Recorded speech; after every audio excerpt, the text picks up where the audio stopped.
Ce soir, si Dieu le veut, on va étudier la Torah du Likutei Moharan numéro 125, la dernière Torah du Likutei Moharan.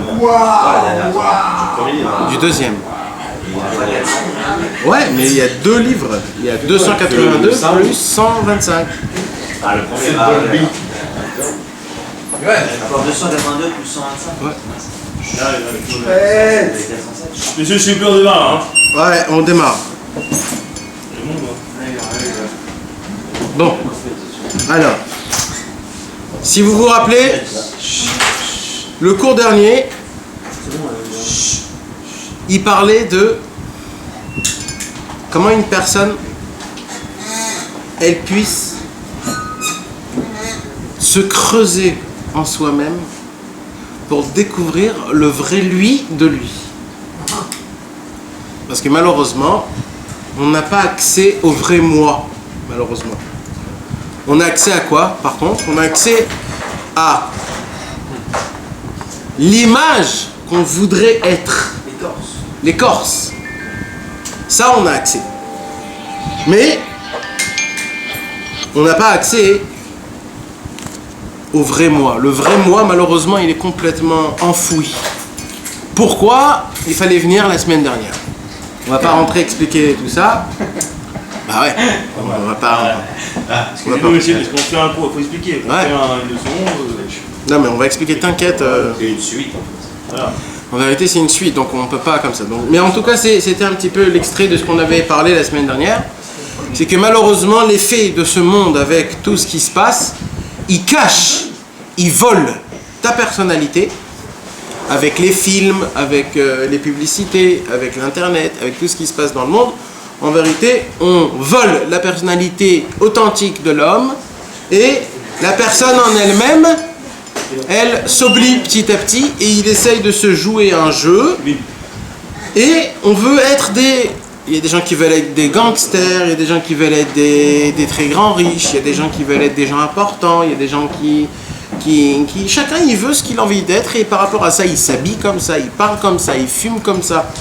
Et chaque chose c'est par rapport à la personnalité qu'il rêve par rapport à ça, comme ça il se conduit. Donc en vérité on perd notre personnalité. Et quand on perd notre personnalité, malheureusement, alors il y a énormément de problèmes à ça. Mais l'essentiel problème c'est quoi? On a expliqué l'essentiel problème de tout ça c'est quoi? Mis à part énormément de problèmes qu'il y a autour. L'essentiel problème de ça c'est quoi? C'est que quand tu veux être connecté avec Dieu, tu ne peux pas te connecter. Parce que c'est pas toi qui parles, c'est la personnalité que tu t'es créée qui parle. Et ça c'est pas toi. Donc il se trouve que quand on te dit de parler avec Dieu, après 5 minutes tu te répètes, ou alors tu sais plus quoi dire, ou alors tu fais que des demandes comme si que Dieu c'est un démon qui a Alibaba et des trucs. Et à cause de ça, on croit que Dieu c'est juste quelqu'un que juste on dit ouais Hachem fait que je sois en bonne santé, fait que mes parents soient en bonne santé, fait que mes enfants soient en bonne santé. Et c'est ça notre prière en fait. Mais on ne sait pas que de prier envers Dieu, c'est pas de faire que des demandes. C'est aussi des demandes, mais de prier avec Dieu, c'est surtout connecter. Essayer d'apprendre qui est Dieu, de faire connaissance avec Dieu, comme si tu fais connaissance avec une femme. Quand tu te retrouves avec une femme et que tu lui parles, tu t'assois devant elle et chacun se découvre. Alors on se raconte quelle musique tu aimes, quel film tu aimes, quel parfum tu aimes. Et comme ça on se découvre. C'est exactement comme ça qu'il faut faire avec Hachem. Avec Hachem, il faut se découvrir. Maintenant, si vous allez me poser la question, ouais, mais Dieu ici m'a pensée, Dieu il en a ras-le-bol de vos pensées. Dieu il veut écouter vos paroles. Pourquoi? Parce que ce qui sort de ta bouche, c'est le fin fond de ce que tu as. C'est vrai que des fois, on a dans notre pensée des pensées spéciales, mais on ne les sort pas de notre bouche. Pourquoi? Parce que c'est pas aussi fort. Quand c'est fort, ça sort de notre bouche. C'est là où on dit « je t'aime ma femme ». C'est pour ça qu'une femme, elle veut l'entendre tout le temps, même malgré qu'elle sait que tu l'aimes, elle veut l'entendre tout le temps que tu l'aimes. Pourquoi? Parce que ça sort de la bouche. À Kadosh Baruch Hu, c'est exactement pareil. Dieu, il veut que tu parles les paroles de tes demandes, de tout ce que tu fais. Donc ça, c'était un petit peu le résumé de la Torah essentielle qu'on a étudiée la semaine dernière, la Torah numéro 112. Et la chose essentielle qu'il y a écrit là-bas, c'est qu'il faut essayer de dire une parole de vérité à Dieu. Parce que la vérité, on a dit c'est quoi la vérité? Vous vous rappelez c'est quoi la vérité? La sincérité, C'est le temps pour C'est les paroles de vérité. C'est le temps pour Hachem. Plus que ça. C'est le saut. C'est le saut. C'est ce qui est Plus que ça. dans ce monde. C'est la présence de Dieu dans ce monde. C'est tout ce qui représente Dieu dans ce monde. C'est ni la Torah, ni les tzadikim, ni la tfila, ni rien. C'est que la vérité, le Emet. Et on a dit le Emet c'est quoi? Comment ça s'écrit Emet? Aleph, Mem, Taf. Aleph c'est la première lettre, Mem c'est la lettre du milieu et Taf c'est la dernière lettre. C'est-à-dire tu dois être vérité dès le début, au milieu et à la fin. Il n'y a pas bon là un petit peu, ouais. C'est depuis le début, au milieu et jusqu'à la fin. La vérité elle doit être tout le temps. Mais cette vérité, on n'a pas, comment on dit ça? On n'a pas l'emprise à elle de notre vérité. Parce que malheureusement, comme je l'ai expliqué, on joue à un jeu dans notre vie. Et on n'est pas la vraie personne qu'on est. Pour cela, il dit Rabbi Nachman, il faut beaucoup essayer de se travailler, essayer de se remettre en soi-même pour essayer de dire une vraie parole de vérité qui prend beaucoup de temps. Il faut prier à Hachem de pouvoir dire au moins une fois dans notre vie une seule parole de vérité. Car la personne qui arrivera à dire une seule parole de vérité vraiment dans sa vie, je parle en priant Hachem, pas la prière normale, la prière qu'on parle avec Hachem de nos mots à nous, avec notre langue à nous. Quand un homme il dira une vraie parole, et une vraie parole c'est pas dire Hachem, je veux être en bonne santé, je vais gagner par la ça c'est du pipeau mes amis, ça vaut rien du tout. Ça vaut, bien sûr ça vaut, mais c'est pas du tout de ça qu'on parle. On parle encore. En quoi c'est pas émettre ça? En quoi c'est pas émettre? On va pas rentrer dans ça, Yaakov, mais crois-moi sur parole, ok? Crois-moi sur parole, c'est pas émettre. Même si tu crois-moi sur parole.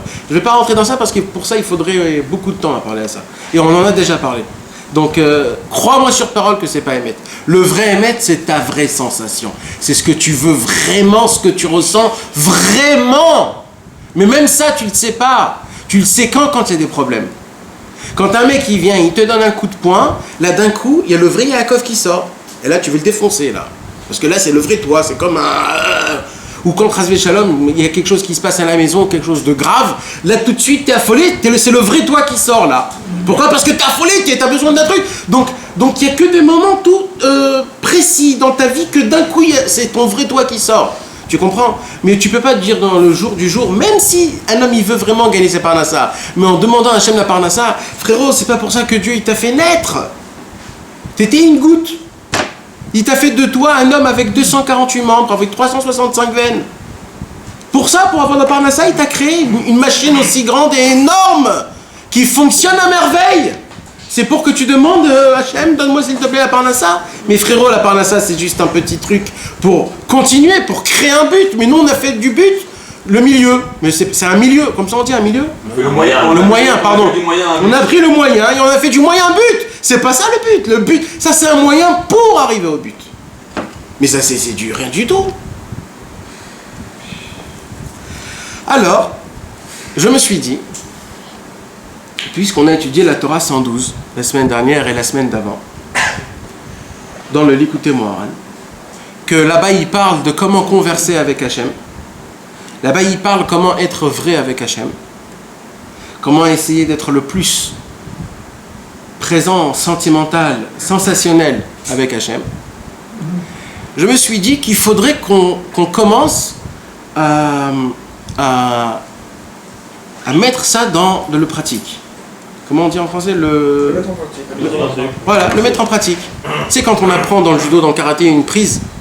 Alors tu vois la prise du master, et après c'est toi qui le fais. Alors comment il me dit? Vous devez le mettre en application. En application, ouais, bon, c'est pareil, quoi. C'est ça en fait, quoi. Alors moi je me suis dit qu'il faudrait le mettre en application. Pourquoi? Parce que je vais vous dire quelque chose de dur, mes amis. Je vais vous dire la vérité.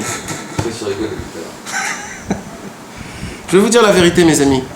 C'est très beau et très sympa de venir, de faire des cours, etc., de parler, de se dire waouh, c'était une heure super et tout, on a kiffé, etc. Tout ça, c'est sympa, mais c'est pas pour ça que nous, on vient jusqu'ici tous les mercredis soirs. On vient de loin pour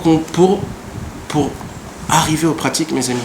C'est pas un cours de Torah. Aujourd'hui, il y a une sorte de mode. C'est une belle mode. On vient ce soir, il y a un cours de Torah et tout, c'est sympa, c'est très sympa, etc. On s'assoit et tout, on va kiffer. C'est bien, c'est beau, c'est une belle mode. C'est pas Chas v'Shalom, on va aller dans une boîte ou quelque chose comme ça. C'est bien. Mais mes amis, c'est pas du tout ça qu'on est en train de faire ce soir, mes amis, tous les soirs. C'est pas du tout ça. Moi, je veux qu'on fait les pas, tous ensemble. Qu'on commence à faire vraiment, parce que de parler, ça sert à rien de pas. Je vous ai déjà dit quelque chose de très grave. Je vous ai dit, bon, on va pas rentrer dans ça. Alors, c'est pour cela que ce que je voudrais, c'est qu'on met en pratique tous ensemble et qu'on essaye de le converser. Tout ce qu'on a dit la semaine dernière, Bezrat Hashem, le fait est qu'un homme, il doit parler avec Dieu, c'est tellement important. Et écoutez mes amis, encore une fois, je vous le dis. Je ne sais pas si nous tous ici, déjà, on l'a déjà fait ou pas, de converser avec Dieu sans demander des demandes. Arrêtez de demander. Il faut demander, mais pour l'instant, arrêtez. D'abord, découvrez votre Dieu. Découvrez, il faut le découvrir. Pourquoi tu nous envoies des problèmes? C'est parce qu'il dit, mais oh, je t'envoie des problèmes, tu ne reviens pas chez moi, tu ne me dis pas, aide-moi, fais-moi, raconte-moi. Donc, j'ai fait des recherches et je me suis dit, ça serait très sympa d'essayer de voir la première personne qui a mis en pratique ce sujet-là. Est-ce que vous savez qui est-ce qui a mis en pratique ce sujet-là le premier? Quand je parle de ce pratique-là, on parle de la prière. C'est converser, ils disent. Converser, pardon, converser. Paracha, il dit, c'est... Hein? Qui a fait quoi? Qui a prié. Converser. dans les champs. Alors, il y a écrit dans la Torah, Vayetse Yitzhak, la Souar Basadeh. Vous savez c'est quoi? Soir, c'est converser. La Souar, c'est converser, exactement. Ça vient du mot Souar, ça vient du mot Sicha. Sicha, c'est une Sicha, c'est une conversation. Donc, dans la Torah, c'est pas ça la réponse, mais j'explique ce que tu as dit. Ouvertement, c'est écrit sur Yitzhak que quand Yitzhak il était grand, il avait 34 ans, je crois, à cette époque-là, 32 ans, je ne me rappelle plus combien il avait, 33 ans. Il est parti dans les champs pour converser avec Dieu. Vous comprenez ce qu'il y a écrit là?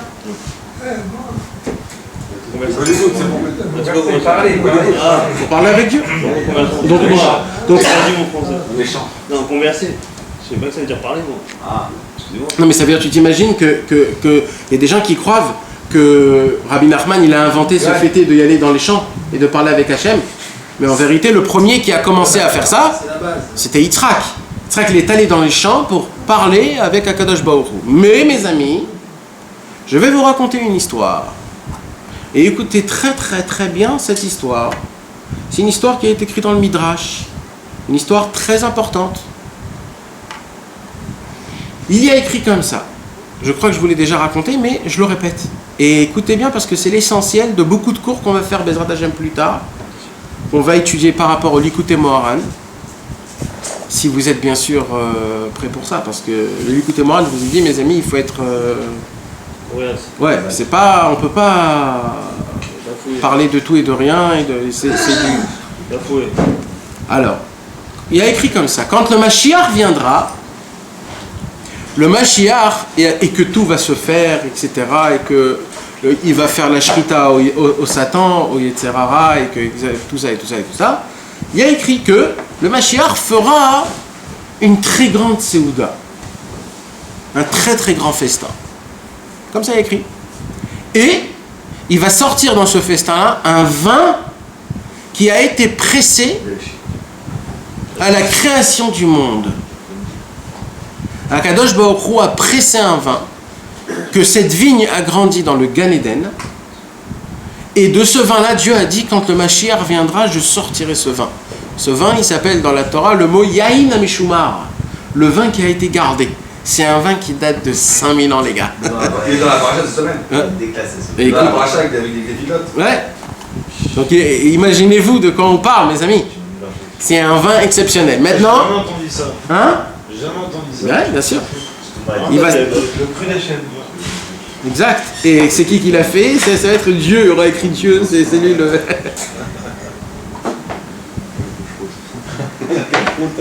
Ah ouais. Il y en aura encore des blites qui vont dire où c'est où, d'où ça vient. Ça. Bekitsour, Maintenant, il n'y a pas que ça. Il y aura aussi le Léviathan.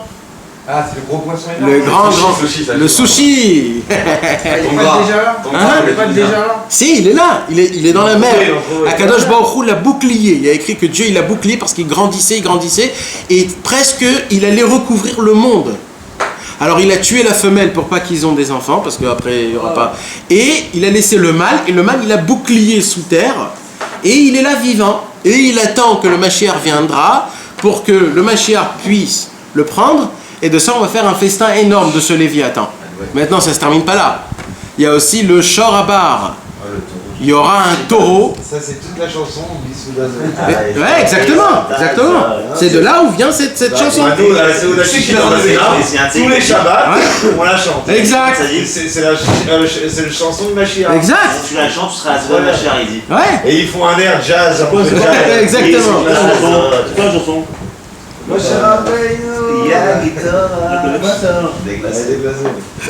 C'est de là qu'elle vient cette chanson. Écoutez mes amis, c'est important. Et il y aura le Shorabar. C'est quoi? Ce sera le grand taureau. Un taureau qui sera vraiment gros et grasseux, pour qu'il soit bon et fumé, comme on dit. C'est une viande qui a été fumée. Voilà. Pour le manger? Pour le manger. Tout. Le cassard? Le taureau, ouais, bien sûr, le taureau. Le taureau, c'est le mâle de la vache. Ouais, moi, j'ai entendu qu'on a mangé. Non, le taureau, on ne le mange pas parce que sa viande est très dure. La viande de Kobe. C'est de la viande qui est très dure. Par contre, de sa viande à lui, on fait des steaks. Pourquoi des steaks? Parce que quand on le coupe, on attend qu'il se comment on dit?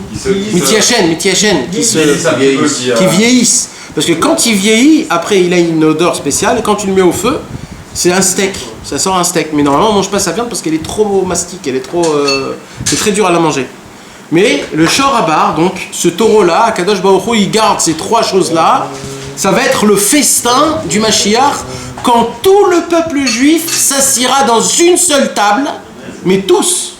Et il y aura à la table, au début, il y aura Avraham, Yitzhak, Yaakov, Moshe, Aaron, Yosef, David, Shlomo, tout le monde, ils vont s'asseoir à cette table-là et on va tous manger à cette table.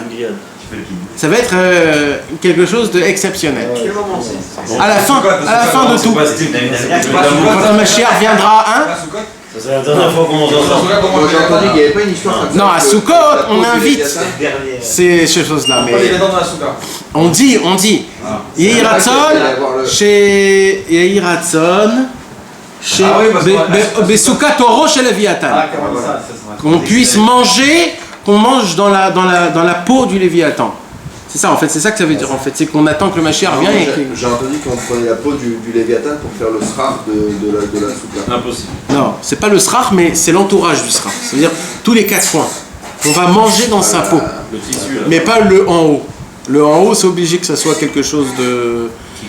qui grandit sur la terre. Aussi, un peu, ça qu'on voit. Ouais. Et là, c'est à quel moment? Ça, c'est au moment où le Mashiach se découvre que tout le peuple juif le reçoit.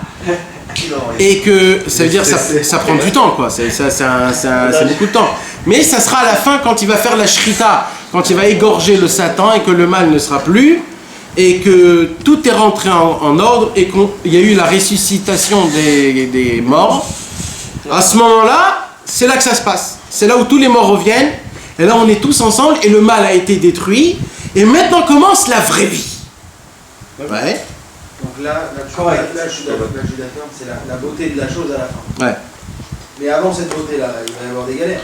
Ouais, bien avant, encore bien avant. Là, tout ça, je te parle. parle. Partie du Mashiach, c'est encore là. C'est pas la première partie, mais ça veut dire c'est pas aux premiers instants du Mashiach. Au premier instant du Mashiach, il y a encore la vie. Mais je vous ai dit, il y a plus de 100 ans de travail avant. On est en plein dedans. Déjà, ça prend 40 ans la ressuscitation des morts. 40 ans déjà.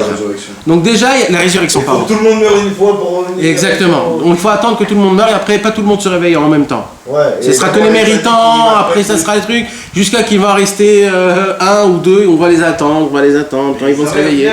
Hein? À la fin, tout le monde, ils vont se réveiller. Tout le monde. Akadosh Baruch Hu ne veut pas perdre un cheveu d'un seul juif. Ah, c'est que Mais tout le monde revient. Oui, mais tout le monde revient. Deux fois, il dit pas ça. Il dit qu'il y a celui qui croit. Les autres, ils vont pas mourir et se réveiller. Non, on dit pas les justes. Ils vivront normalement.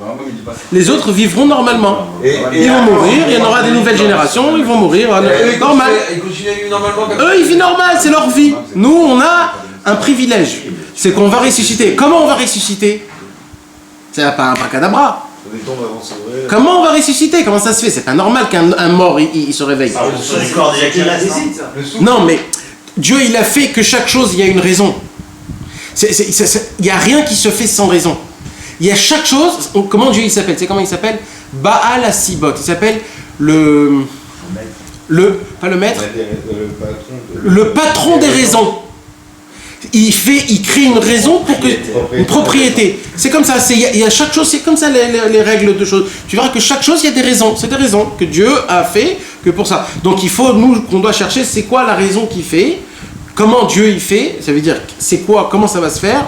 Ça veut dire pas vraiment le comment, mais ça veut dire c'est quoi qui va déclencher le fait qu'un mort il est mort et qu'il se réveille? Parce qu'en fait ça c'est le contraire de la volonté de Dieu. La volonté de Dieu, Dieu a dit que quand un homme il meurt, c'est terminé. C'est ça en fait le truc. Donc pourquoi tu veux que Dieu change la nature? C'est changer la nature de réveiller un mort. Alors en vérité, c'est quoi le Inyan? C'est qu'un juif ne meurt jamais. C'est ça le Inyan. C'est qu'en vérité, un juif ne meurt jamais. Pourquoi? Parce qu'il a une âme en lui. C'est quoi une âme? C'est une étincelle de Dieu. Cette étincelle de Dieu, on ne peut pas l'éteindre. Alors qu'est-ce qu'il va faire Hachem? Il va juste... Vous savez, vous connaissez le feu qui est en train de s'éteindre. Il reste une petite... Ça va écrire là. Il reste une petite... Même le bleu. Ouais, non mais ça veut dire, même après qu'elle a passé le bleu, c'est rouge, c'est très rouge, tu vois? Ouais, c'est même, ouais. C'est très rouge. Et qu'est-ce qu'il faut faire? Il faut souffler, d'accord? Et quand tu souffles, là ça peut faire un autre feu, un nouveau feu. Voilà. Ça quand on est mort, on est rouge. On est là où... Et Hachem il va souffler son souffle, comme c'est écrit, que Hachem il va souffler son souffle. Et quand il va souffler, notre Neshama elle va se rallumer et on va se réveiller. Mais laquelle de Neshama? Mais pourquoi tu dis Attends, c'est quoi la là où c'est changé? Mais attends, là où c'est changé, c'est que en vrai, chaque homme il a trois niveaux de Neshama. Il a le Roar, le Nefesh, Roach, Neshama. et la Neshama, ok? Maintenant, c'est quoi les Gilgul? C'est quand toi t'arrives, t'as réparé qu'un seul niveau de ta Neshama. Donc il y a un Gilgul qui vient pour réparer le deuxième ou le troisième niveau. Et en vrai, ce qui est bon dans ce qui est changé dans le Kriyat Hamidut, c'est que chacun qui a vécu, il va revivre avec ses trois Neshamot réparés, même s'ils ont été réparés par quelqu'un d'autre, c'est toi qui vas prendre la réparation, c'est en vrai, c'est... pourquoi ça serait pas lui qui prend la réparation? Lui, il va avoir les trois, moi je vais avoir les trois, l'autre il va avoir les trois. Il y a plus de monde que ce qu'on dit. Il y a plus de 600 000. Ce que tu dis, c'est 600 000. Et non, c'est au niveau de la partie 3. En vrai, c'est une âme, mais elle est divisée en 3. Ah, en 5 même. Ah, exact, par 9. Ouais, C'est 3 fois 9, c'est 3 fois 3. Pourquoi il y a 3 gigoules possibles? Non, mais moi j'y vais. Il y a 5 niveaux de Neshama et il y a combien de gigoules possibles? On sait pas. C'est pas possible. Il y a des centaines de Divisé par 100 gigoules, pas divisé par 5. Mais non, mais il n'y a pas que juste Nefesh. Il y a des gens qui réparent, on va dire, 3% que du Nefesh. Donc il y a encore 93% qu'il faut réparer.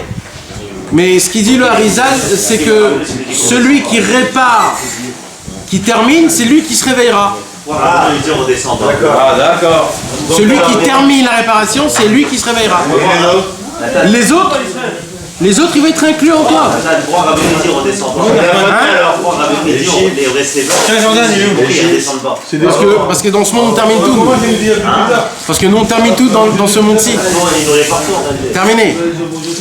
C'est ça ce qu'il dit Rabbeinu. Oui, mais une mère qui attend son fils, la résurrection des morts, elle va voir un autre arriver, elle va dire ça mon fils. Je sais pas comment ça va fonctionner, mais c'est quoi? Viens qu'ils viennent d'abord et après on verra comment. Il y a marqué que ceux qui meurent, ils reviennent dans la même méthode que quand ils... Nahon. Parce que je suis très fatigué. Les mouches du corps avec Neshama. Tout le monde est besoin de bière. Tout le monde. Quoi? Il y a un mec qui sont pas Il faut qu'il les mouches du corps avec Neshama. C'est ça qui veut dans un corps, qui rapporte le corps. Et je Pour veux que le corps il soit matin parfait. et qui a pas de mal au Comme corps. Neshama. Et tout le monde est besoin de bière. Écoute, maintenant aussi, c'est le temps des mots. Alors attends, attends. Je sais pas que c'est qu'il y a plus de Neshama, donc forcément nous on est dans la généralité. C'est nous qui les répondons. Le Neshama droit, on dit qu'il y a... Non mais nous mes amis, nous on est la réincarnation de personnes qui a été des 80% qui ne sont pas sortis d'Égypte parce qu'ils n'ont pas voulu croire en Moshe Rabbeinu. Alors on est revenu dans ce monde pour croire dans le Moshe Rabbeinu de cette génération. Donc, on peut continuer? Parce que là, on est en plein milieu, là. Alors, la continuation est telle. Écoutez bien, parce que... Et à la fin, quand tout le peuple juif, ils vont bien manger, bien boire, bien déguster, on va faire le zimoun. D'accord, il faut faire le zimoun. Il faut faire Avlan Vinivrich, le Malka et la Kadisha. Il faut faire le zimoun. Maintenant le zimoun, il se fait, quand il y a 10 personnes, on dit Elokeinu. Quand il y a 1000 personnes, on rajoute un autre. Quand il y a 10 000 personnes, on rajoute un autre nom. Et quand il y a 600 000 personnes, on rajoute une phrase en entière.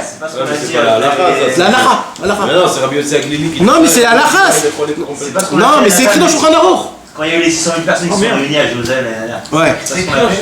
Non, ça c'est notre histoire. Non, il y a une bracha spéciale quand un homme il voit 600 000 juifs, il y a une bracha à faire. Mais à part ça, dans le Zimoun, il y a écrit que plus ça augmente les personnes, plus on rajoute de noms dans Yehishem Hashem Evorach Me'ata Va'adolam. D'accord? Alors, vous savez que quand on fait le Zimoun, on prend du vin et on fait sur du vin. Voilà. Mamlachot, quelque chose comme ça. Ouais. On va Kevin va donner. Les Kitsour. C'est super. C'est bon, non. Et alors, là, le Mashiach va se lever, il va prendre la coupe de vin et il va dire: qui veut faire le Zimoun? Camaro qui va dire moi. Alors comme c'est le Mashiach qui pose la question qui veut faire le Zimoun, alors tout le monde a de l'humilité, ils ne peuvent pas se lever, personne dit qui moi. Je pense au contraire que c'était battu pour le dire. Demain, un rabbin il dit qu'il veut faire le Zimoun, je dis moi. Non, alors je peux pas, moi. Il y a un drame de quelqu'un, il y a tout le monde. Tu vas te lever? Bah oui. Ah ouais. Il est pas là. Il y a tout le monde. C'est pas là, hein. Et ça, il dit. T'es pas là. Attends. C'est pas là. Alors le Mashiach, il voit que personne se lève. Merci, Razak.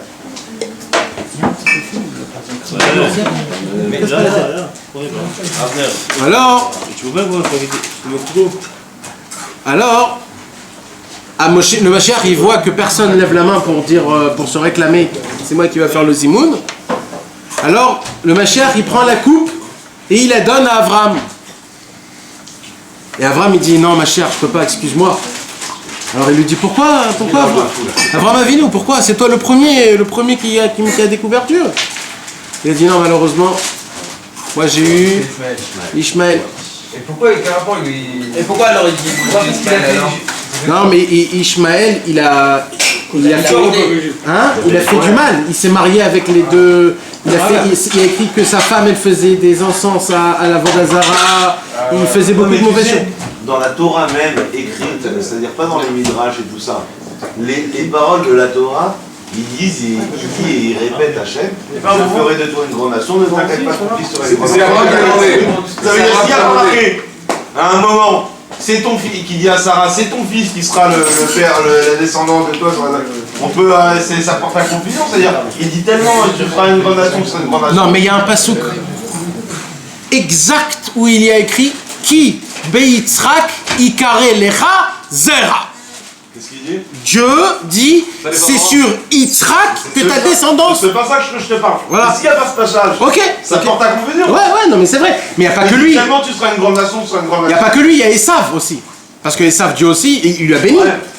Il a béni que tu auras de larmes. Même s'il n'y avait pas ce passouk, David, il y a un autre passouk. Pourquoi les a bénis? Agar, elle est partie. Hein? C'est qu'elle a pleuré, elle s'est mise à pleurer. Qu'est-ce qu'il a dit, l'ange? Elle dit: ne t'inquiète pas, toi aussi, tu auras beaucoup d'enfants, il aura beaucoup d'enfants. C'est-à-dire que c'est dit toi aussi. C'est-à-dire qu'on parlait pas de C'est sa création. C'est la création de Dieu. des mauvais élèves. D'accord, mais c'est la création de Dieu. Mais tu sais que chez les Arabes, c'est Agar c'est Sarah qui s'est fait jeter. Ouais. Ils ont fait tout le contraire. C'est Sarah qui s'est fait jeter. C'est la Torah. Je sais pas, j'ai un truc. Les falsificateurs. Ils ont dit que c'était Agar là. Ils veulent dire quoi? C'est au contraire, ils Non, Ramadan, c'était le jour qui compte. Agar, c'est celle qui a donné. Sarah, celle qui s'est sauvée. Ils se tournaient pour Jérusalem. Non, mais je suis pour, moi je suis pour. Il a dit, de mon âge, il a dit, mais qu'est-ce qui va devenir d'Ishmaël, mon fils? Mais il t'inquiète pas. T'inquiète pas que je le bénis. Ouais, bien sûr. Et Hachem, il a béni, et sur cette parole d'Abraham, comment Hachem, il respecte Abraham. Et si tu me demandes qu'est-ce qui va devenir d'Ishmaël, mais il t'inquiète pas, je le bénis. Et de ça, il a fini, il a fait une bracha à Ishmaël, que jusqu'à aujourd'hui, il est comme ça. Parce qu'Abraham, il a demandé. C'est Abraham qui a demandé, je suis pas. On peut continuer, mes amis?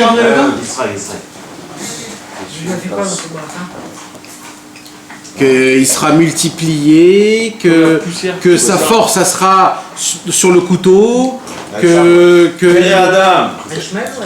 Père Adam. La bénédiction qu'elle a reçue d'Hachem. Le bon Dieu, il a dit à Agar quand il a pleuré. Père Adam, tu vas te comporter comme un animal sauvage. Une bête. Aujourd'hui, Pas une bête féroce. Voilà, on continue là. Alors, Les amis, c'est dommage parce que ça c'était pas ça le cours, c'est-à-dire c'est pour arriver. Yohan, on se loin, Yohan. Vous y venez, monsieur. Là, on est chez toi, mais de l'ordre. Attends, c'est toi le patron de ton orage. Sois discret. Monsieur, s'il vous plaît. On s'éloigne là. On donne. Voilà. Alors Abraham il dit pardon Mashiach, moi j'ai eu un enfant qui n'a pas j'ai eu un enfant qui n'a pas marché dans le chemin de Dieu. Abraham, c'était qui? C'était Ishmaël, parce que Ishmaël malheureusement quand je lui ai demandé de rester chez moi, il est parti quand même grâce à Sarah, parce qu'il n'a pas voulu, s'il prostétait de rester, il serait resté dans ma yeshiva. Il n'est pas resté dans ma yeshiva, donc il n'a pas grandi dans le droit chemin. Et Ishmaël est parti dans les camps, là où ils apprenaient les... Hein? Non. Moi, ça s'appelle les gens qui font descendre les morts et tout. Les sorciers, les gens qui descendent les morts, qui font parler avec les morts, toutes des choses comme ça. Et c'est ça qui faisait... Comment? Des médiums. Ouais, c'est ça qui faisait Ishmaël toute sa vie. Il faisait des encens.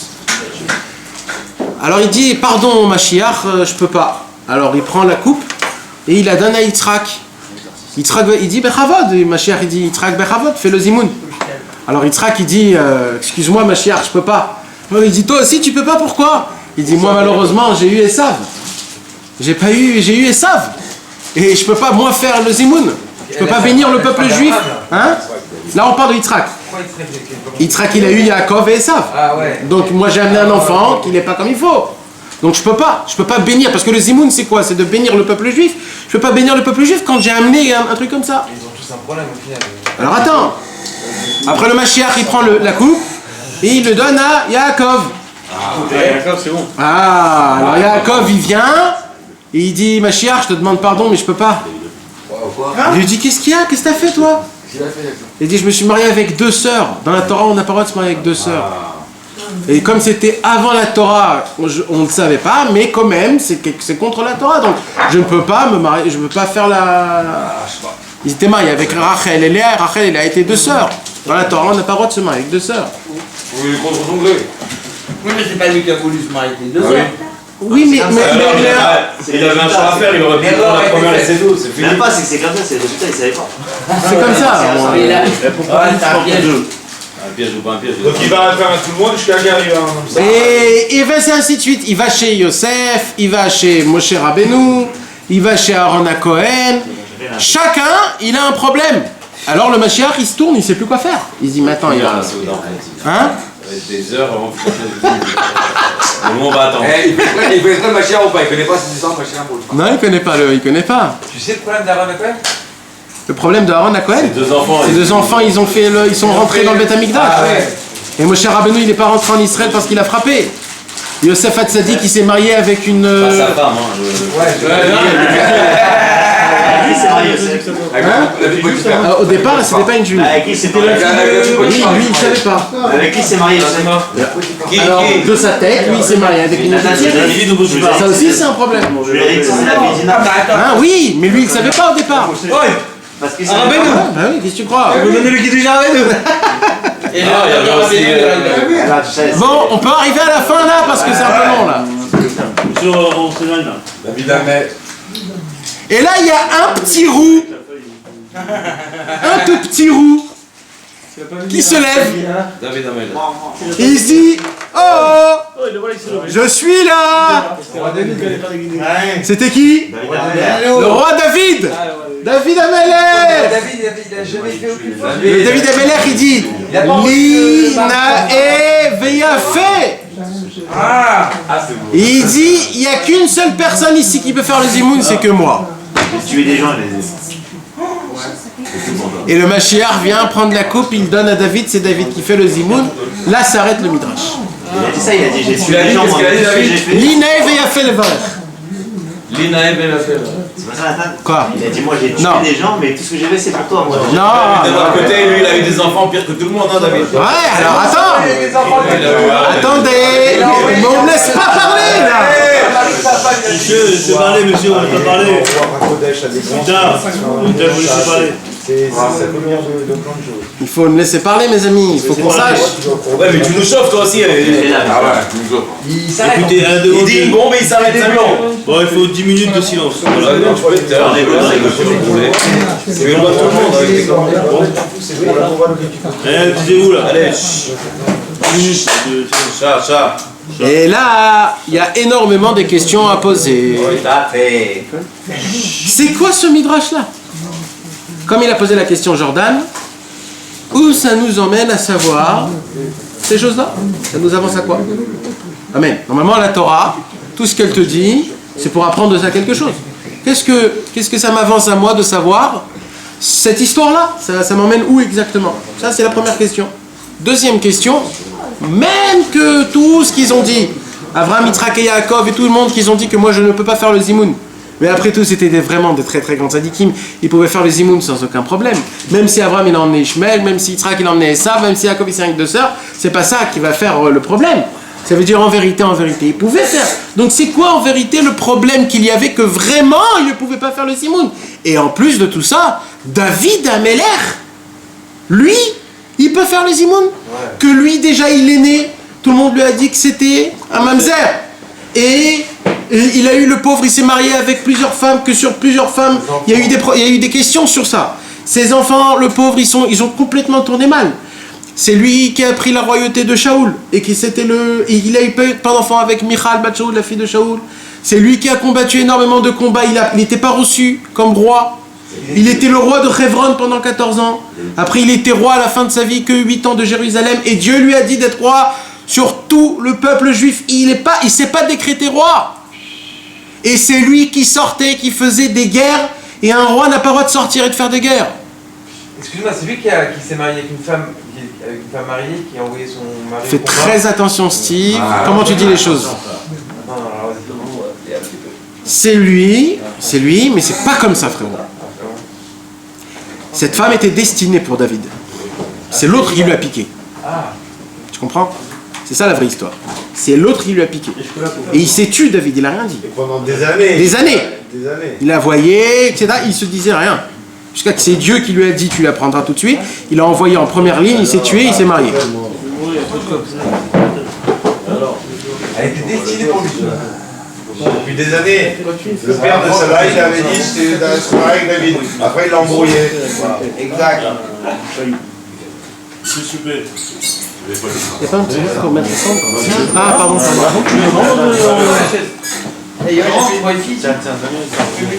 Oh, voilà. C'est quoi? Ouais, dans le vin.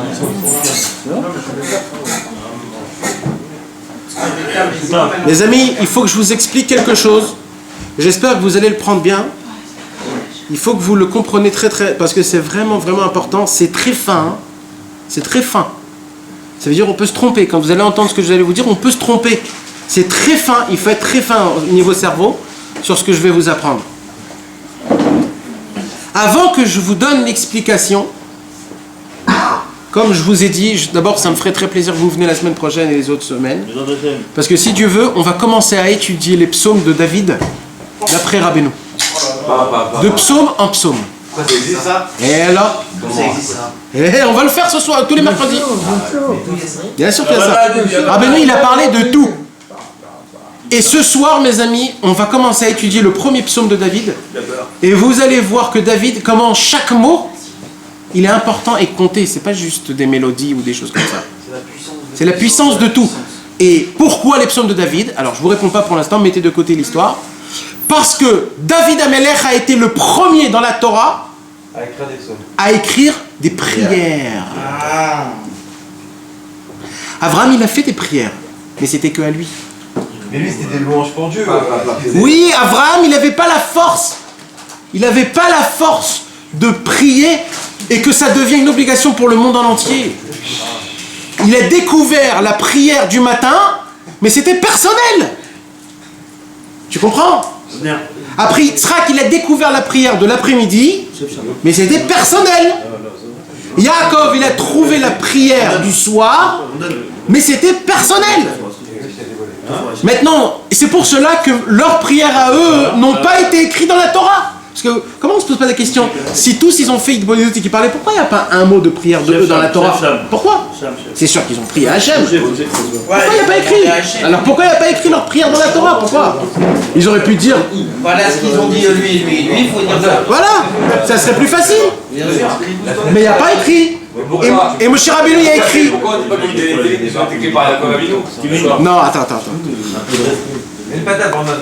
C'est ça, là, tout le yin il est là. Mais là, c'est trop dur, parce qu'on parle de tous les côtés, j'arrive pas à... Arrêtez, Brandon. Bravo.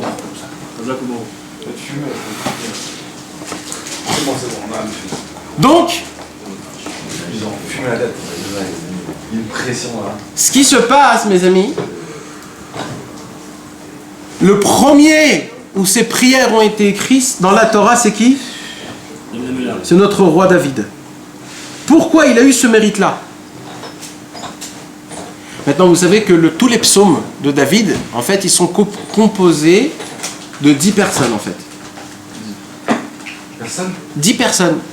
Les psaumes de David, 10 personnes ont écrit les psaumes de David. Maintenant, pourquoi on dit les psaumes de David? Parce que c'est David qui les a sortis de sa bouche par son roi Hakodesh et qui les a mis sur écrit. Comme c'est lui le premier, donc c'est en son nom. Mais en vérité, par exemple, le Mizmor, le psaume numéro 90, Mizmor Shir Leyom Tfila les Moshe, c'est Moshe qui l'a dit. Tfila les Moshe, prière de Moshe. Le psaume numéro 91, c'est Mizmor Shir Leyom Shabbat, c'est Adam Arishon, Adam. Quand le Shabbat est venu et que Dieu l'a pas puni, il a dit quoi? C'est ça Shabbat, il est tellement fort ce Shabbat que même la punition de Dieu ne peut pas venir sur moi. Alors il a fait un chant pour Shabbat. On dit Mizmor Shir Leyom HaShabbat, le psaume numéro 91. Et Yaakov Avinu, il a fait des psaumes. Avraham Avinu, il a fait un psaume. Maskil et Etan. Maskil et Etan Aezrachi. Mise et Etan Aezrachi. Avraham Avinu. Le psaume numéro 89. Le psaume numéro... Etan Aezrachi. Avraham Avinu, il s'appelait Etan. Etan en hébreu, ça veut dire très fort. Avraham Avinu, on l'appelle la puissance. Pourquoi? Parce qu'il était un contre le monde en entier. À dire que Dieu, c'est notre Dieu le seul. Il était un face au monde en entier. C'est pour ça qu'on l'appelle le puissant, le solide. Et donc, il a fait le psaume numéro 89. Et ainsi de suite, ainsi de suite. Maintenant, tous ont été appelés au nom de David. Pourquoi? Parce que c'est David Amelech, sans le savoir, qu'il a dit dans sa bouche la prière de Adam Arishon, de Moshe, de Yitzhak, de Yaakov. Tellement il était connecté avec Dieu. Mais maintenant, la puissance de David, c'était quoi?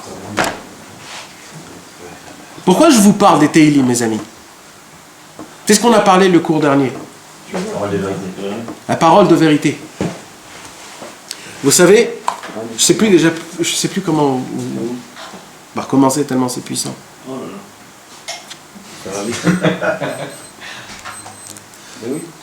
Bon, je vais dire une chose très simple. Vous savez, c'est quoi la raison pour laquelle David Amelech ça a été le seul à dire au Mashiach, moi, je vais faire le zimoun. Écoutez bien ce que je vais vous dire. C'est dur à expliquer. Comme je vous ai dit, c'est fin. Mais essayez d'être attentive et de ne pas parler, s'il vous plaît. C'est important qu'on puisse comprendre ça. Quand un homme, il naît dans ce monde et qu'il apprend des connaissances et qu'il devient un intellectuel, il commence à apprendre, il devient sage, il a beaucoup de chorma, il a beaucoup de sagesse. Comme un docteur, par exemple. Un homme inné, il a 15 ans, le mec, il fout rien, il glande.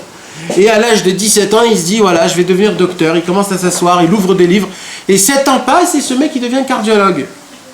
Cet homme-là, il est passé d'un naze à un super sage, hyper important, qui connaît, etc., etc., etc. Donc cet homme-là, il s'est construit. Il s'est construit. Il s'est formé. Il est devenu de 0 à 100. Il s'est construit. Un homme comme ça, on lui dit chapeau, on lui donne une grade. Un homme comme ça, on dit, c'est comme un militaire. On commence d'abord par un militaire. Le mec, même pas il tient un pistolet. On lui dit, va faire ça. Petit à petit, il monte de grade, il reçoit ses falafels. Et jusqu'à qu'il devient un super grand, important, un général ou un marshal, je sais pas comment on dit. Et grâce à ça, il peut devenir un homme très haut de niveau gradé. Mais ça, on ne le devient pas en une seule fois, on se le construit. On se le construit.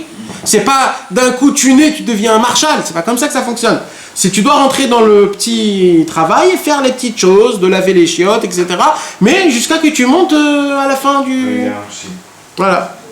Maintenant, il y a des gens qui sont pas capables à ça. Pas tout le monde peut devenir un général de guerre quand même. Il y a des gens qui se disent, tu sais quoi, moi je suis très bien devant mon ordinateur, je vais être modine. Je vais juste vous dire, allez à droite, allez à gauche, rentrez pas ici vous pouvez rentrer. Parce que lui, il sait pas un homme de guerre. Lui, il n'est pas fait pour ça. Il y a des gens qui ne sont pas faits pour ça.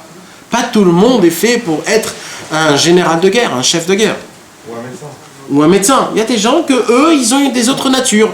Des natures où on est assis sur un bureau et que c'est de là-bas qu'on fonctionne. Donc il y a des gens qui ne peuvent pas avoir ces capacités-là. Mais il y a des gens qui ont la capacité de 0,00000 de ne rien faire. De ne rien faire. Et même de rien faire, c'est fatigant pour eux.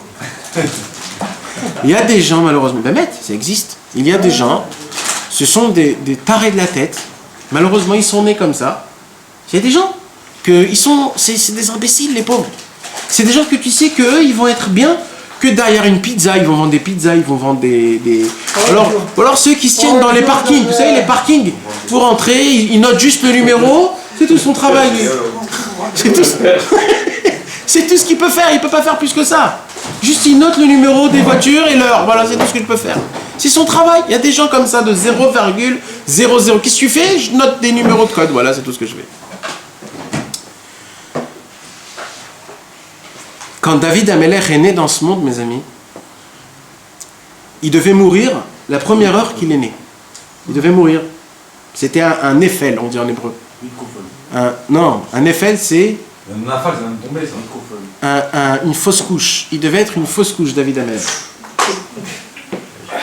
Et quand Adam Arishon, il a vu la vie de David Amelech, si elle aurait été vécue, il a dit à Hachem, je t'en supplie, prends de mes jours à moi 70 ans et donne-les à David. Adam. Il a dit à Hachem, prends de mes 1000 ans à moi 70 ans et donne-le à David. Hachem il a dit, t'es sûr hein? Il a dit ok. Il a dit vas-y. C'est pour ça que Adam, il est mort à l'âge de 930 ans. Et les 70 ans à part, c'est qui les a vécus? C'était David. Donc grâce à Adam, David est venu vivre et qu'il a vécu sa vie.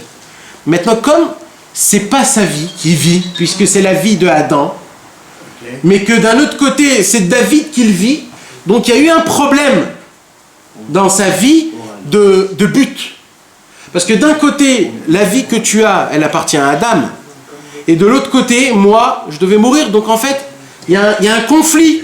C'est-à-dire, je vis une vie que normalement je ne dois pas vivre. Donc, c'est Hachem qui a décidé ça. C'est... Qui a accepté ça. Ouais, qui a accepté ça, ouais. Oui, mais il y a un conflit quand même. Il y a un conflit qui se passe. Mais attends, tout ça, c'est une combine de Dieu pour pour faire de ça David. Écoute bien ce qu'il a fait David grâce à ça. Je t'ai dit, Hachem, lui, il crée les raisons. Toujours, Hachem crée la raison pour. Maintenant, la chose se fait en merveille. C'est beau comme ça. C'est comme un peintre qui jette, il met la plume dans l'encre et qui jette comme ça les gouttes sur la peinture, sur la toile. Et rien qu'en faisant comme ça, il sort un super beau, super belle photo. C'est exceptionnel. Akadosh Baruch Hu, il fait comme ça. Il fait des raisons et nous, on arrange les choses. Alors, David Améler, il a compris que dans ce monde-ci, sa vie à lui va être très dure. Parce que je vous rappelle que Adam a été maudit de Dieu. Donc la vie qu'il devait vivre, David Améler, était très dure puisque c'était les 70 ans de Adam Arishon. Et il a vu que dans sa capacité, David, c'était 0,0000. C'est pour ça que quand il est né, tout de suite, on a dit sur lui que c'était un bâtard. Il est né tout petit, rond. Tous ses frères, c'était des super grands, blonds, des bruns, des travailleurs, des grands. Lui, on l'a jeté, on l'a dit, tu vas aller faire berger des trucs comme ça. Et toute sa vie a été dure comme on ne peut pas s'imaginer. Alors David Améler, il s'est dit, d'être comme Avraham Avinu, impossible. D'être comme Yitzhak Avinu, impossible. D'être comme Yaakov Avinu, impossible. Tout ce que je vais apprendre de la Torah, je vais l'oublier. Tout ce que je vais faire, ça va être très dur pour moi de le comprendre. Alors il a dit, tu sais quoi Hachem ? Cette vie que tu m'as donnée qui est pas bien, eh ben Hachem, tellement que moi je t'aime, toute ma vie, ça va être pas d'étudier, mais que de prier. C'est quoi quelqu'un qui prie ? Quand on prie, c'est pourquoi on prie ? Parce qu'il nous manque un manque, alors on demande à Hachem. C'est de l'aumône en fait. Prier, c'est de l'aumône. Quand j'ai pas, je demande à Hachem. Ça a été qui le plus grand prieur de Dieu ? C'était David. Donc ça a été qui l'aumône le plus grand au monde ? David. Parce que ça a été qui le plus grand pauvre au monde ? David. Alors, qu'est-ce qui se passe maintenant ? Écoutez bien, hein, c'est important maintenant ce passage. Un homme que lui, il vit en fonction... Je vais donner un exemple, ok ? Comment s'appellent là, les femmes qui sont à la maison et qui font les femmes au foyer, d'accord ?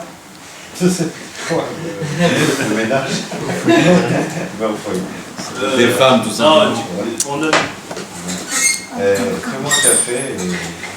Les femmes au foyer, mes amis, on va dire un autre exemple, d'accord ? Quand un homme il travaille en fonction de l'heure. Tu travailles 2 heures, tu recevras 2 heures. Tu travailles 10 heures, tu recevras 10 heures. Tu travailles 100 heures, tu recevras 100 heures. C'est en fonction des heures que tu travailles, tu gagnes ta paye. Donc, à la fin du mois, quand il gagne sa paye, Plus la crever, plus la gagner. c'est exactement, ça veut dire, il peut dire rien du tout. C'est par rapport à ce que tu as fait, tu reçois. Maintenant, David Améler, il ressemblait quoi ? Il ressemblait que tout ce qu'il avait dans sa vie venait de Dieu, directement. Donc, si il lui manque quelque chose, c'est la faute de qui ? De Dieu, parce que c'est Dieu qui lui donne ou il lui donne pas. Pareil dans la spiritualité. Tout ce que David a demandé d'être un très grand tzaddik, le plus haut niveau qu'il est arrivé, c'est grâce à qui ? Adieu. Grâce à Dieu, c'est pas grâce à lui. Parce que lui, il n'avait rien en capacité. Rien. Donc tout ce qu'il a acquis dans sa vie, c'est grâce à qui ? Grâce à Dieu. Par contre, Avraham, Yitzhak, Yaakov, tous ces grands-là, eux, ils sont devenus des tzadikim grâce à qui ? Grâce à eux-mêmes. C'est eux-mêmes qui se sont construits. Est-ce que vous comprenez ce que je suis en train de vous expliquer ? Non. C'est construit avec la parole simplement, pas avec la prière de... C'est que même si tu tu mets parles 0 de 0 de 0 Je répète pour essayer de refaire. C'est important, mes amis. Monsieur Sublé. Tous les grands tzadikim, ils ont donné plus de force dans la Torah. La Torah, c'est quoi ? C'est plus tu étudies, plus tu apprends, plus tu te formes, plus tu te construis, et plus tu deviens un sage, un tzaddik. Moins tu étudies, plus t'es naze. Par contre, il y a un mec que lui, il ne peut pas étudier la Torah. Alors qu'est-ce qu'il fait? Directement, il demande à Hachem tout ce qu'il a besoin. J'ai besoin d'être un tzaddik, j'ai besoin d'être un sage.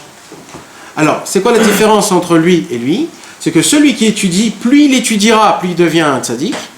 Moins il étudie, moins il est un tzaddik. Et le maximum là où il est arrivé, c'est son maximum. De 1 à 100, s'il est arrivé à 70, c'était ça son maximum, donc c'est 70. Je ne peux pas plus que ça. Par contre, quand David Ameller, lui, dès le départ, il dit à Hachem, moi je suis zéro, ne me demande même pas 1%, je suis zéro. Mais je te demande juste des cadeaux gratuits d'être un tzaddik, d'être un sage, de connaître la Torah. Donc tout ce qu'il a, il le reçoit de Dieu directement. Donc si on regarde la différence entre les autres et David, c'est que Avraham, Yitzhak, Yaakov, Moshe, Aaron et tout, Yosef et tout le monde, et Shlomo, etc., toute leur grandeur qu'ils ont eue, c'est par rapport à eux-mêmes qu'eux-mêmes ils se sont construits. Mais David, lui, c'est pas lui qui s'est construit, c'est Dieu qui l'a construit. Vous comprenez? Et là, si c'est Dieu qui le construit, c'est lui le plus haut de tous. Parce que c'est Dieu lui-même qui l'a construit. C'est pas l'humain. C'est pas lui-même qui s'est construit. C'est pour cela qu'il s'est levé, qu'il a dit L'Inev et a fait les varer. C'est moi qui peux faire la. Comment il s'est construit Abraham? Lui-même, en cherchant Hachem, en allant, en essayant de voir, et etc. Il a fait des ignanim, il a étudié, il a écrit 400 Maseret Avodah Zarah, il dit l'Agmara. 400 Maseret. Yitzhak, il a réécrit des Masertot. Tout l'ignan, c'était la yeshiva de Shem et de Hever. Avraham, il est parti dans la yeshiva de Shem. Et pourquoi David, il l'a pas cherché? Parce que David, lui, dès le départ, il a grandi avec les moutons dans la forêt. Et qu'est-ce qu'on fait dans la forêt? On prie Hachem, on ne peut pas étudier là-bas. Lui, on ne voulait pas qu'il étudie, c'était un bâtard. Il disait les gens que c'était un bâtard. Il devait pas vivre, il était complètement, comment on dit, mégourage, délaissé. Même de sa propre famille? De sa propre famille. Ben oui. C'est pour cela que lui, il ne s'est pas construit, c'est Dieu qui l'a construit. Donc si c'est Dieu qui l'a construit, c'est moi le plus haut. C'est pour ça que moi, j'ai aucun défaut, parce que même mes défauts, c'est Dieu qui les a fait. Même mes défauts. Parce que moi, je suis rien à la base. Je suis rien. Donc même mes péchés, même mes défauts, c'est Dieu. C'est pas moi. Moi, je suis rien. Je suis zéro. Et tout ça grâce à quoi? Les psaumes. Tous les psaumes, c'est tout ce que je vous ai dit. On voit ça dans chaque psaume, comment David Ameller, il fait ce jeu-là. Vous comprenez combien maintenant c'est important les psaumes? Le Chavetz Chaim, il dit si l'homme savait ce que ça faisait dans le monde céleste de lire des psaumes, il ne s'en arrêterait pas d'en lire. Il ne s'en arrêterait pas d'en lire. Ah ouais? Ouais, c'est lui, là, à peu près. Non, ben mec, il a raison. Ça répare l'âme. Maintenant, je vais vous dire c'est quoi. Les gens qui vont couronner Mashiach. Hein? Les saints qui auront les ténim, ils pourront couronner. Rabbi Nachman de Breslev va raconter une histoire. Écoutez bien cette histoire, mes amis. Très important. Un jour, il y a un roi qui a demandé à ses disciples, pas disciples, c'est vrai, c'est ministre, c'est son entourage. Il a dit venez, on va faire un petit, on va partir à la chasse, on va se faire quelques petits oiseaux, on va tirer. Voilà, je sais pas comment ça s'appelle, il n'y a pas un nom à ça, comment on... Chasse. À la chasse. On va aller à la chasse. Alors d'accord, et ils vont tous, ils prennent leur calibre, etc. Et ils rentrent bien au fond de la forêt. Ils rentrent au fond de la forêt, le roi avec tous ses hommes. Et là, mes amis, il y a une tempête qui descend. Comme ce qui s'est passé cette semaine-là. Une tempête de pluie qui descend. Et tellement cette tempête était forte, tous les gens qui étaient soi-disant à côté du roi, qui le gardaient, etc., tous, ils partent. Ils partent. Et la pluie tombe pour se cacher de la pluie. Et le pauvre, qui est-ce qui reste en plein milieu de la pluie, dans la boue? Le grand roi. Et là, le roi, il essaye de marcher à droite, à gauche, il essaye d'y aller, de voir. Il se dit, purée, personne n'est avec moi. Ils m'ont tous laissé. Mais comment ça se fait, ça? Comment ça se fait? Tout le monde. Alors, il se dit, bon, je suis obligé d'essayer de faire quelque chose. je suis obligé de me trouver un truc, un endroit pour me cacher de la pluie, pour pas que je sois complètement trempé. Le roi, il était habillé avec ses habits de roi, etc., etc. Alors il marche dans la pluie, jusqu'à qu'il voit au fond de la forêt une petite fumée comme ça qui sort, de la lumière qui est allumée comme ça d'une maison. Là, il s'est dit, voilà, Baruch Hashem, j'ai trouvé une petite maison. Et vite, il marche. Et jusqu'à qu'il arrive dans cette maison, il frappe à la porte. Quand il frappe à la porte, qu'est-ce qu'il ouvre? Un homme complètement rustre, qui est complètement sale, qui aboue la terre tout le temps. Il est habillé, rempli de boue.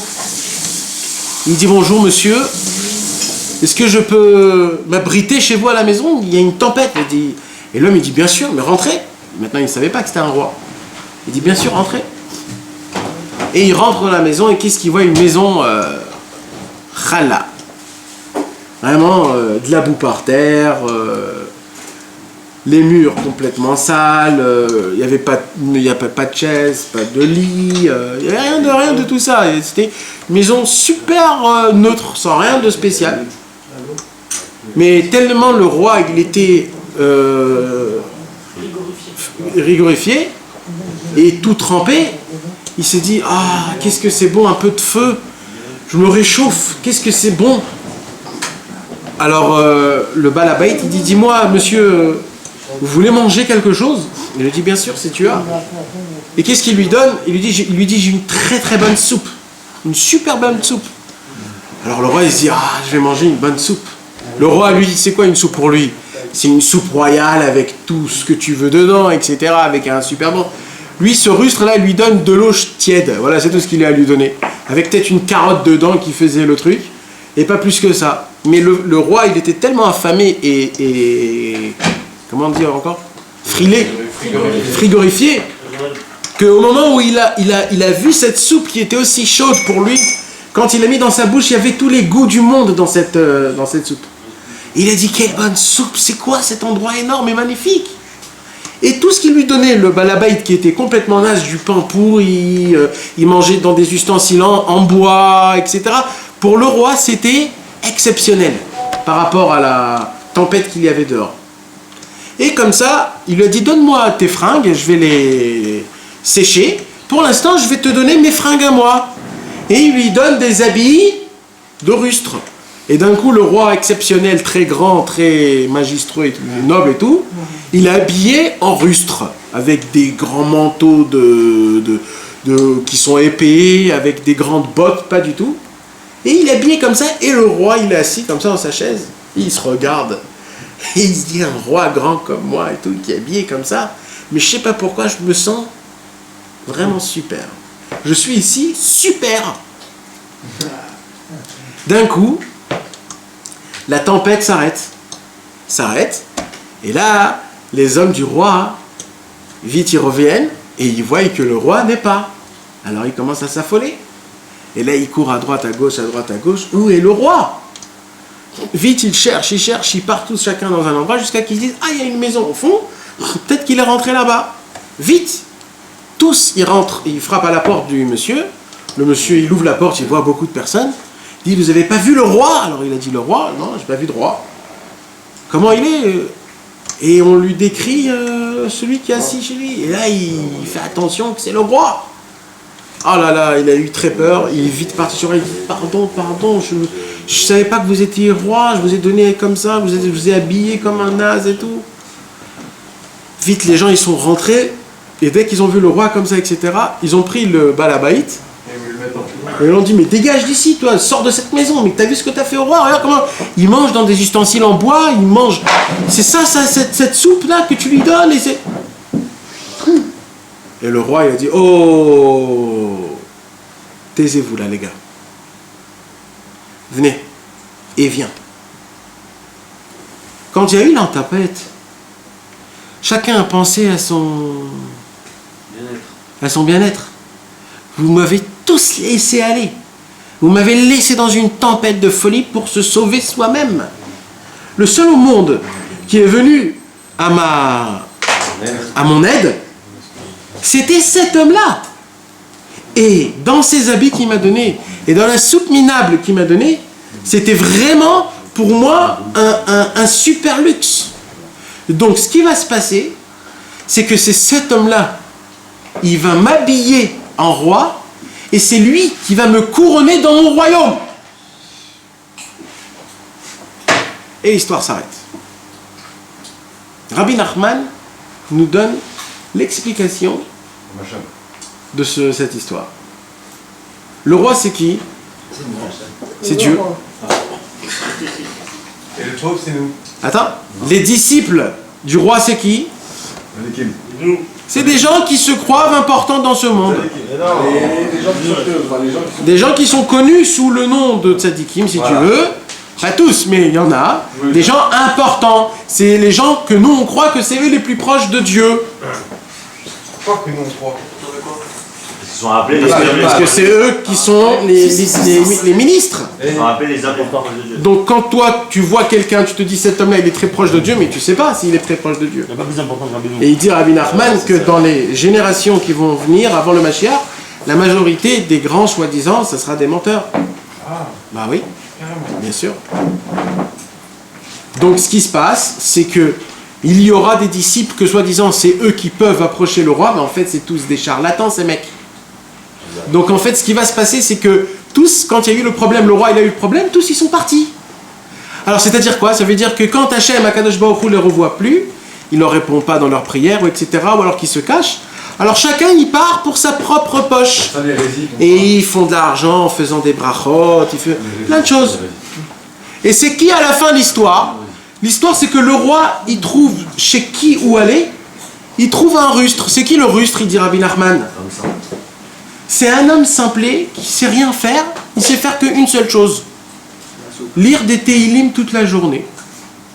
Et même quand il lit les Teilim, il les comprend pas. Il les comprend même pas. Mais lui, c'est le peu qu'il peut faire. Et Rabbi Nachman a terminé son histoire en disant comme ça: qui va couronner le Dieu de tous les dieux quand le Mashiach viendra? L'homme simple qui disait des Teilim sans comprendre. C'est lui qui couronnera Dieu. C'est pas les très grands raves avec les très grands miracles et les très grandes belles voitures. C'est pour ça que aussi Rabbi Nachman, Breslev, c'est tellement controversé, parce que justement, bien sûr, ils ont dit que c'était d'un homme simple, et les yeshivot ne peuvent pas accepter et comprendre que c'est exactement pas quelqu'un qui lit la Gemara toute la journée qui pourra faire quelque chose. Alors pourquoi l'homme simple il souffre autant dans ce monde? C'est pour ça, parce que David lui aussi souffrait. Parce que ce monde-ci ne peut pas fonctionner avec la simplicité. Ce monde-ci, c'est que les complicités. Les complications, pardon. Le plus haut de la chorma, le plus haut des choses. Et bien sûr, Shlomo a dit ça. Maintenant, écoutez, mes amis, j'ai même pas encore commencé le cours. Sachez une chose. Oui,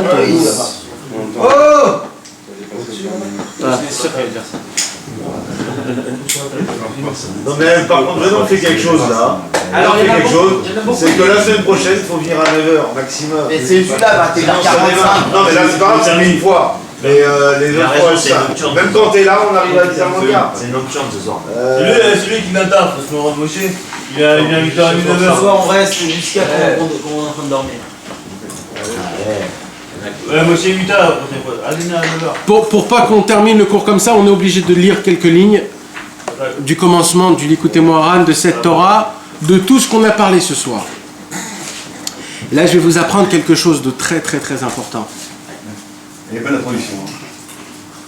C'est l'introduction, là. Bien sûr. Mais je te promets que c'est l'introduction. Non, c'est au courant.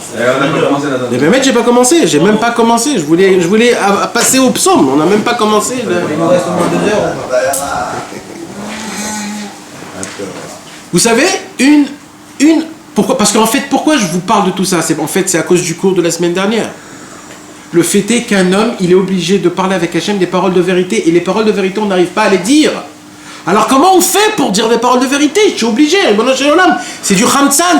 Comment on dit du khamtsan? C'est de l'oxygène. On est obligé de converser avec Hachem. Si on ne converse pas avec Hachem, on n'a pas d'oxygène. Notre neshama est l'agonie. Alors on ne peut pas rester une seule seconde, au moins un seul jour, sans dire au moins une parole de vérité. C'est très grave, mes amis, quand on ne dit pas une seule parole de vérité, tous les jours au moins. Mais nous, on est très loin de tout ça. Notre neshama agonie mamash. On est très malade, là, on est dans le lit, comme ça, on ne peut pas bouger, on est comme ça spirituellement. Quand tu dis des paroles de vérité à Hachem, ouais. Et des paroles de vérité aussi envers des personnes qui nous sont proches ou pas? Non, envers Hachem. Envers Hachem. Voilà, je me suis trompé, j'ai fait ça, j'ai été là. C'est plus que ça, c'est plus que ça, c'est plus que ça, c'est beaucoup plus que ça. Il a raconté, c'est beaucoup plus. C'est-à-dire quand tu te réveilles un samedi matin, Hachem, ça me saoule d'aller à la synagogue. Ah, c'est exactement ça.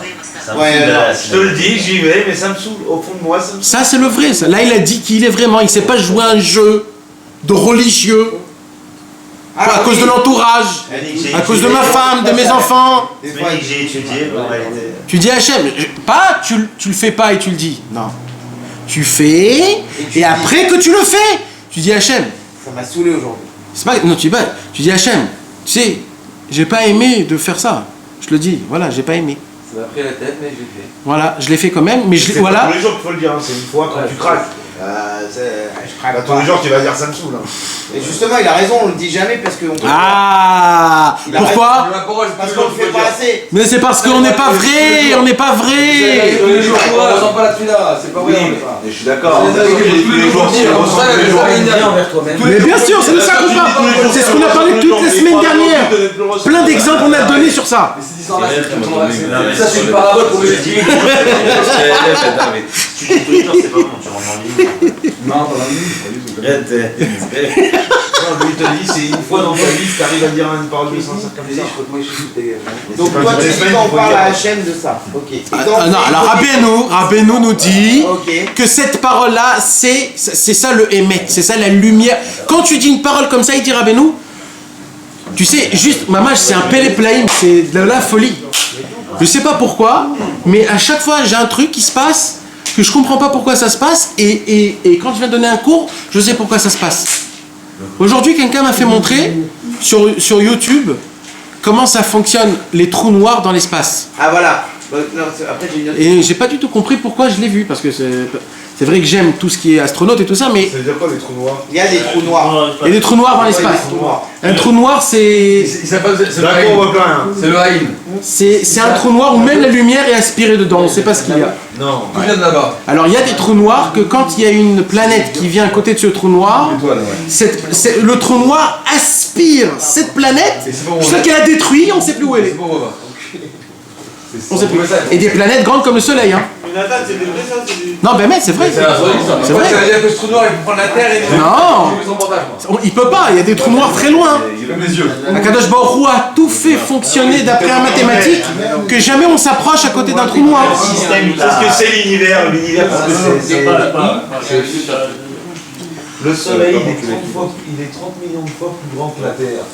S'il était un tout petit peu plus près que la Terre, un tout petit peu plus loin, tu mourrais pas. Un millimètre. Il n'y a pas... C'est un japonais qui a dit ça. Comme le corps humain. Alors j'ai vu cette vidéo, j'ai pas compris pourquoi. Et là j'ai compris pourquoi. Parce que quand ils ont fait cette vidéo-là, parce que c'est une fausse vidéo, parce qu'ils l'ont fait animer quoi. Alors on voit comment le trou noir il aspire une planète, mais énorme. Comment elle l'aspire et elle l'emmène vers elle. Comme si c'était de la pâte à modeler, comme si c'était de la... Mais c'est de la folie, c'est une planète en entière. Et tu vois comment elle est aspirée jusqu'à elle. Et c'est mamash le pshat de ce qu'on a dit la semaine dernière, que quand un homme il dit une parole de vérité, il ouvre un tuyau où Hachem, on aspire Dieu vers nous. Dieu comme il est, il descend vers nous. Pourquoi? Parce qu'il dit, toute ma présence à moi, dans ce monde-ci, c'est quoi? C'est le Hémet, c'est la vérité. Puisque cet homme a dit une parole de vérité, je descends vers lui. J'habite chez lui. Je suis lui. Il me ressemble. Vous imaginez de quoi on parle? Ben vadaï. Alors, alors, on a un problème. C'est quoi notre problème? C'est que d'un côté, Rabbeinu nous dit qu'il faut prier toute la vie. Toute la vie pour qu'on puisse dire une seule parole de vérité. Et d'un autre côté, on nous dit que chaque jour qu'on n'a pas de parole de vérité, on agonise. Alors comment on fait? Rabbeinu a trouvé une solution. Il dit Rabbi Nachman comme ça. Vous savez qu'est-ce qu'il a fait le roi David dans ses psaumes? il a créé une puissance spéciale que quand on les lit, c'est comme si que lui-même, il les lisait en ce moment même. Et comme lui, il a dit les psaumes avec des paroles de vérité, alors tu dis la vérité de David. Et là, c'est une parole de vérité. Avant de lire les Télim, on dit pas de la fin. Ouais, c'est ça. Avant de lire les Télim, il y a une prière qu'on dit Yiratzavra, Abocher be David Avdo, Bezaro Acharav, Abocher be Shavit Ishbarod. Si, bien sûr, il est. Non, on dit qu'on est un âge. Non, il y a Yiratzon avant. Donc, il dit Rabbi Nachman, quand un homme il dit les Télim, c'est comme si, c'est vraiment comme si David Ameler se réveille et il dit avec toi ces paroles et la même fonction de comment il les a dit, la puissance exceptionnelle qu'il a dit, ça se fait tout de suite pareil, comme si c'était David qui les disait. Même si tu comprends pas. Mais rien, même rien. Védilou. À quoi ça sert si on comprend pas? À quoi ça sert si on comprend pas? Les paroles de vérité, à quoi ça sert si on comprend pas? On va dire, le Torah, elle était Il faut comprendre, il faut comprendre. À quoi ça sert si on comprend Mais tu peux les lire en français. Tu lis en hébreu, d'accord, et quand tu lis en français, ou quand tu lis dans la langue que tu comprends, Maternelle. et ben quand tu lis ces choses-là, ça te rend tout petit, ça te soumet, ton cœur il se brise, tu te sens une merde. Alors quand tu lis en hébreu, t'as pas de sentiment envers ces choses-là. C'est vrai. Donc tu lis des paroles que comme tu dis, tu lis un livre. C'est vrai. Mais la puissance qu'il y a dans les mots que David Ameler a dit lui-même, moi j'aurais dit de lire un psaume en hébreu et le reste fais-le en français. Mais tout le temps de dire au moins un psaume en hébreu parce que c'est les paroles que David a dit. Tu comprends? Mais quand tu dis de la vérité sur toi, ça te fait du mal. Alors voilà, c'est de ça qu'on voulait parler. Attends. Mais c'est bien. Attends. C'est bien que je dise. Ah, il dit comme ça, Rabbi Nachman, et c'est là le commencement parce qu'on peut pas y aller sans pas commencer. Et il dit Rabbi Nachman dans la Torah 125. Mais Inyan Amira Teilim, au sujet de lire les Teilim, Diber Imechad, il a parlé à ce sujet-là avec un de ses disciples, Rabbi Nachman. Ve'amarlo, et comme ça il lui a dit, écoutez bien, chez Ikar Amira Teilim, l'essentiel de lire les Teilim, comment ça se fait? L'Omar Kol Mizmore Teilim Alatzmo. Comment ça veut dire? Il doit dire tous les psaumes de Teilim en parlant de lui, pas de David.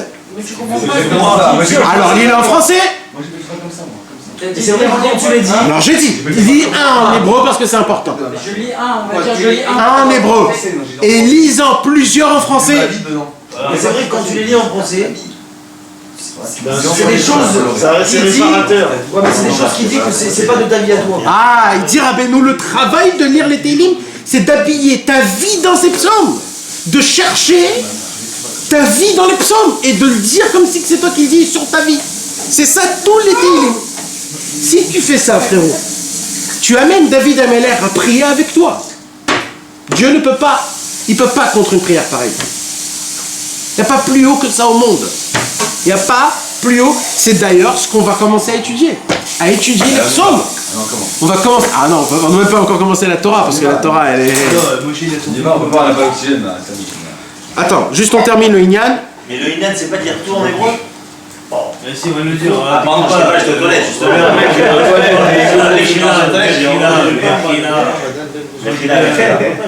Il disait que tu peux lire un en hébreu et tout le reste en français, mais l'essentiel c'est de faire en hébreu. Ah, d'accord, ok. Mais à autre chose. Ouais. Pourquoi pour... Attendez, 2 secondes. Juste, je dis comme ça. Il faut le dire le Tikkun HaKlali en hébreu et le reste, lisez-le en français. Quoi? Quel reste? Tous les autres Teilim. Parce que quand tu lis, voilà, quand vous disiez le Tikkun HaKlali en hébreu, c'est compté comme si vous avez dit tous les Teilim. Ouais, mais parfois, excuse-moi, mais quand tu lis, pour comprendre au moins une fois. Ok. Et quand tu lis Tikkun HaKlali, quand tu lis en français, Ouais, tu comprends, il est puissant. bien sûr. C'est des psaumes. Ça fait peur. Bien sûr. Et ben des psaumes, il y en a 150. Zohar, Torah et Oui, tu peux lire en hébreu sans comprendre. on en lit aussi. Très bien, on va voir, Maxime. C'est très puissant. Le Zohar et le Télim. Zohar, Torah et Télim, c'est trois choses que tu Limtso et atzmo betor kol mizmor ou mizmor. Il dit Rabbi Nachman. On a l'obligation de se trouver dans chaque psaume et psaume. On doit se trouver. C'est pour ça qu'on va l'étudier, on va commencer à le pratiquer les amis, parce que c'est pas un cours comme je vous dis Stam. On va l'étudier, on va voir comment on va se trouver dans les psaumes. parles des livres dans les Devorah. Hein? Ouais, bien sûr. Rabbeinu, il a fait des commentateurs. Dans la loi que tout le monde fait, tu sais, dans le Patachelia, où dire ça, truc comme ça, est-ce que c'est dérangeant si on dit que les psaumes? Bah oui. Mais il y a un sens, c'est très important le sens de la lettre. Est-ce que c'est dérangeant? C'est pas le mot exact, C'est dérangeant. une habitude qui est différente. Oui, mais même les télim, tu peux les dire en habitude aussi. Tu perds l'habitude et tu perds. Non, c'est pas pareil. Si, bah fais-le, tu verras. Tu verras. Il y a des gens, écoute frérot, il y a des gens que moi j'en connais des gens, tu vas au Kotel par exemple. Tu vois des gens que quand tu vas au Kotel, après 3 mois, tu vas au même Kotel, tu vois les mêmes gens qui s'assoient dans la même place, qui lisent le même télim, toute leur vie ils lisent les télim, ils connaissent par cœur tous les psaumes. Par cœur. Ils sont rentrés un petit peu dans le... Bah oui. Ils sont rentrés dans l'habitude, dans le machinal. Ouais, mais quand tu fais la prière, malheureusement, c'est vrai que ça devient habituel et automatique, mais il faut que ce soit comme si tu fais une nouvelle prière à chaque fois. Et Nachon, les vrais préceptes, je t'ai dit déjà. C'est dommage que tu m'as pas pris, tu m'as pas rappelé à Ouman. Viens, je vais te faire montrer, moi, des endroits, comment on prie, frérot. Des frissons d'en haut jusqu'en bas. Que chaque prière, c'est comme si c'était la première fois qu'il prie. Ou à Ouman. Bien sûr. Même à Jéru, si tu veux, à Jéru, on se réveille à 3h du matin. Je vais te faire montrer c'est quoi la prière à 3h du matin. C'est que c'est dur, hein, ça. Hein. Parce que moi, et bien sûr que c'est dur, mais c'est un travail. C'est fatigant. Les gens après la prière, ils sont comme ça. Ils sont comme ça. Et quand parfois je fais la midage, j'arrive à faire un bon mincha, une bonne amida, je concentre tout. 10 minutes après, je vais faire un rythme. Nachon, c'est fatigant. C'est fatigant, bien sûr que c'est fatigant. Bien sûr. Il y avait un tzaddik qui s'appelait Rabbi Uri de Strélis, un élève du Baal Shem Tov. Avant d'aller prier, il rentrait dans la chambre de sa femme. Il disait, chérie, je vais aller prier, alors je te dis adieu. Je ne sais pas si... Peut-être je vais mourir dans la prière, donc je te dis adieu. Il rentrait chez ses filles et ses enfants. Il embrassait tout le monde, disait, mes enfants, je vous aime. Je dois aller prier. C'est comme si qu'il va couper la gorge. Je ne sais pas si en plein milieu de la prière, je vais mourir. Donc je vous dis, tous les matins comme ça. Et c'était pas... Parce que quand il priait, il y a écrit comme ça. Si je vous décris sa prière, on ne va pas terminer ce soir. Mais on dit qu'au début, jusqu'à Baruch chez Amar, tellement il priait fort que du sang coulait de ses pieds. On raconte que quand la première fois qu'il s'est pris en main et qu'il a dit Shema Israël, il a eu tellement peur de Dieu que toutes ses dents sont tombées. Toutes ses dents sont tombées. C'est pas du pipeau ce que je vous raconte. Tu t'imagines de quoi on parle? Arrêtez les gars. Ça c'est des gens de vrais, de vrais, qui prennent au sérieux la prière de Dieu. Il s'appelle au mur, au côté. C'est pas pareil, David. Oui, mais c'est pas pareil, David. Je sais de quoi je te parle, moi. C'est pas le Ramadan, c'est le Ramamos. Vas-y, Marocain. C'est un bouillon, le truc. Quel Marocain? C'est un Ashkenaz qui a un rapport. Non, c'est un Marocain. C'est un Marocain? Il a grandi chez les Ashkenaz. On dirait un Ashkenaz. Nachon. Il a grandi chez les Ashkenaz. Il a été pendant tout déchiré, tout ça. Exactement. C'est un peu football. Ouais. Voilà.